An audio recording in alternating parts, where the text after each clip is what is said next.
You know, a wedding is supposed to be the happiest day of a couple's life, right? Well, what if it descends into a total supernatural nightmare?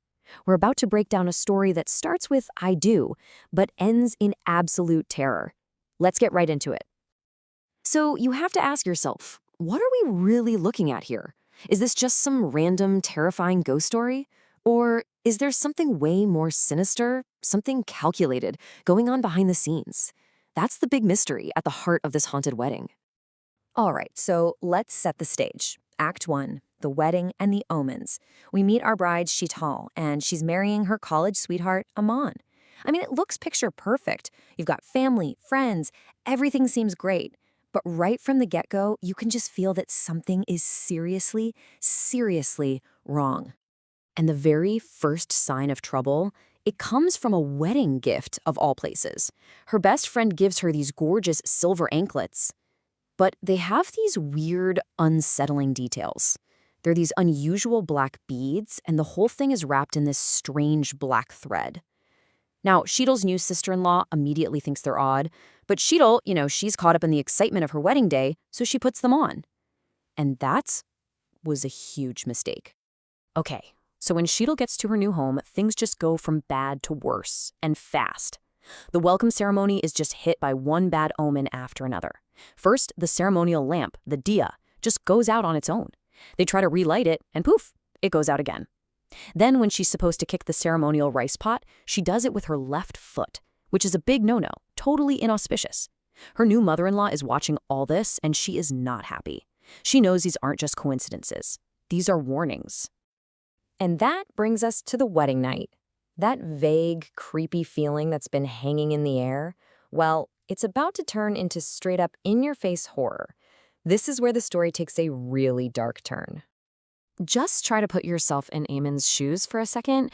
He walks into the bedroom, all excited to see his beautiful new bride. He reaches out, he lifts her veil, and what he sees is the stuff of nightmares. It's a figure with a completely burnt face, and there's blood just dripping from its mouth. I mean, can you even imagine? And it just gets worse. Aman is completely freaking out, and then the real Sheetal walks in saying she was just getting him a glass of milk.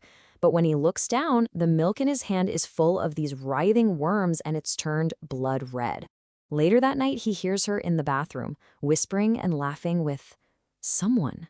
He goes to check, and when she turns around, her face looks like a corpse. And then, bam! The entity attacks. It starts choking Aman, throws him against the wall, and then it speaks, right out of Sheetal's mouth. And it says this one chilling thing. She is only mine. Right then, you know this isn't some random ghost. This is something possessive, something violent, and it's claiming his wife. So that's it. We're now in Act 2, Shadow of the Evil Spirit. The family just can't deny it anymore. They are dealing with some kind of evil force that has a hold on Sheetal.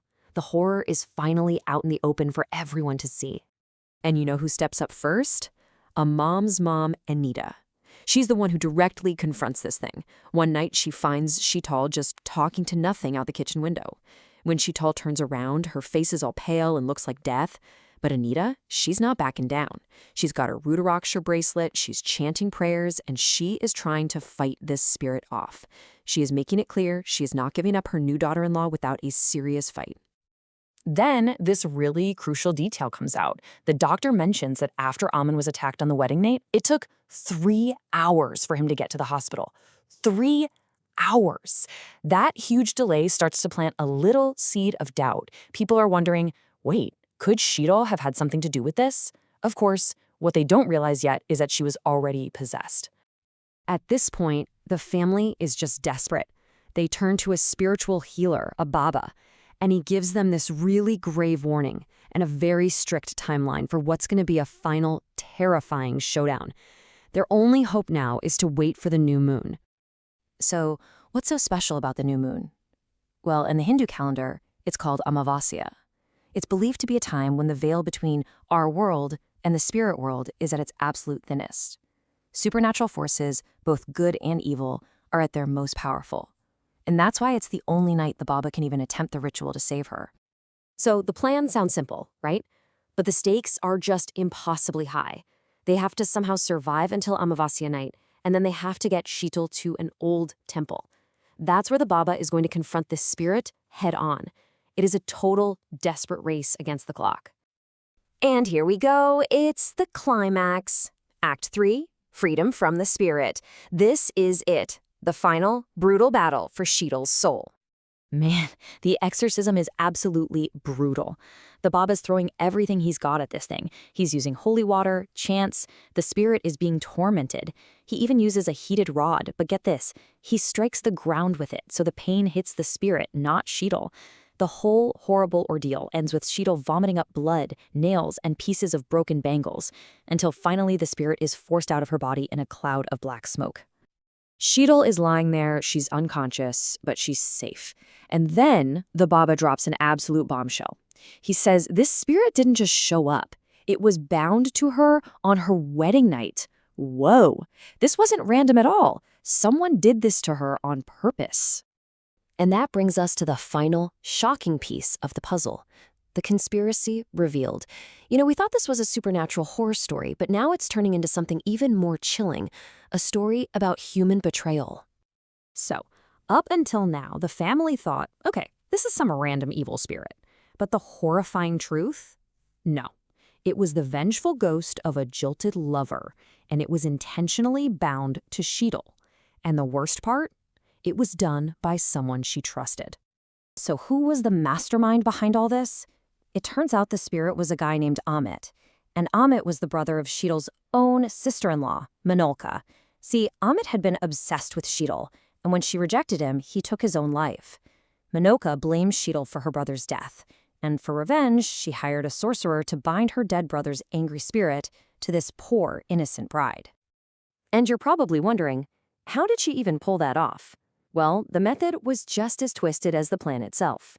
On the actual wedding day, Manolka secretly sprinkled some of her dead brother's ashes and a few drops of his blood right onto Sheetal's wedding veil. The second Sheetal put that veil on, the curse was locked in. But wait, the story isn't quite over. Remember, the Baba had warned them. Once the spirit is expelled, it's gonna go right back to the person who sent it. And in a final perfect twist of karma, Amit's ghost did just that. It went back and killed his own sister Manolka, the person who started this whole nightmare. And that leaves us with one last haunting question to chew on. This whole thing started out looking like a supernatural thriller, but it really ends as a tragic cautionary tale, doesn't it? It kind of forces you to ask, does the fire of revenge always, in the end, just burn the person who lit the match? Definitely something to think about.